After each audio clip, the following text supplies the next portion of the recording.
హైదరాబాద్లో ఒక క్రైస్తవ సెమీ క్రిస్మస్ అంటారు. ఆ మీటింగ్లో మన రేవంత్ రెడ్డి గారు కొన్ని మాటలు మాట్లాడారండి. అవేంటంటే, రేవంత్ రెడ్డి గారు ఏమన్నారంటే, కొత్త చట్టాలు అనేవి మేము తీసుకురాబోతున్నాం.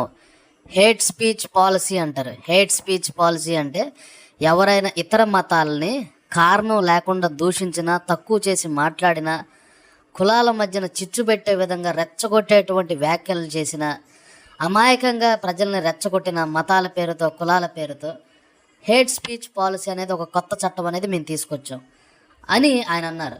అయితే అసలు ఏంటి హేట్ స్పీచ్ పాలసీ అంటే, రీసెంట్గా బెంగళూరులో కాంగ్రెస్ ప్రభుత్వం వాళ్ళు తీసుకొచ్చారండి ఈ చట్టాన్ని. అంటే అకారణంగా, ఏ కారణం లేకుండా కులాలు మతాల మధ్యన విద్వేషపూరితమైనటువంటి పోస్ట్తో కూడినటువంటి పోస్టింగ్స్ ఏదైనా కానీ మనుషుల్ని రెచ్చగొట్టేటువంటి అకారణంగా అంటే ఏ తప్పు చేయకపోయినా కానీ కావాల్సి కులాల మధ్యన మతాల మధ్యన చిచ్చు పెట్టే విధంగా చేసినటువంటి వ్యాఖ్యలు ఉంటాయి చూసారా సోషల్ మీడియాలో. అనవసరంగా దేవుళ్ళ ఫోటోలు క్రియేట్ చేసి పెట్టడం, అట్లాంటి వాళ్ళని కట్టడి చేయడానికి తీసుకొచ్చిన పాలసీ హేట్ స్పీచ్ పాలసీ అంటూ రేవంత్ రెడ్డి గారు ఆ క్రైస్తవ సెమీ క్రిస్మస్ మీటింగ్లో మాట్లాడారండి. సుమారు ఒక అరగంట సేపు క్రిస్టియానిటీ గురించి, యేసుక్రీస్తు బోధల గురించి, యేసుక్రీస్తు గొప్పతనం గురించి, యేసుక్రీస్తు ప్రేమ గురించి, అలాగే కొత్త చట్టం హేట్ స్పీచ్ పాలసీ అనేవి మేము తీసుకురాబోతున్నాం. క్రైస్తవుల పట్ల కానీ ఎవరైనా మతాల పేరున, కులాల పేరున అకారణంగా ఏ కారణం లేకుండా వాళ్ళని దూషించిన, వాళ్ళని బాధ పెట్టిన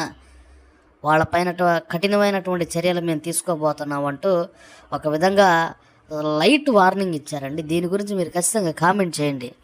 ఇప్పటికే తెలంగాణలో ఎక్కువ ఫ్యాన్ ఫాలోయింగ్ అండి. రేవంత్ రెడ్డి గారికి హైయెస్ట్ ఫ్యాన్ ఫాలోయింగ్ ఉంది. మీరు చూడండి, తక్కువ ఏజ్లో ఆయన సీఎం అయ్యారు, హైయెస్ట్ అనమాట. ఆయన పొలిటికల్ కెరియర్లోనే వేగంగా అయ్యారంటే ఆయన రేంజ్ అంటే అర్థం చేసుకోండి. అసలు షార్ట్ టైంలో అంటే ఇంకా ఆయన మాటలకి ఇంక రేంజ్ అర్థం చేసుకోండి.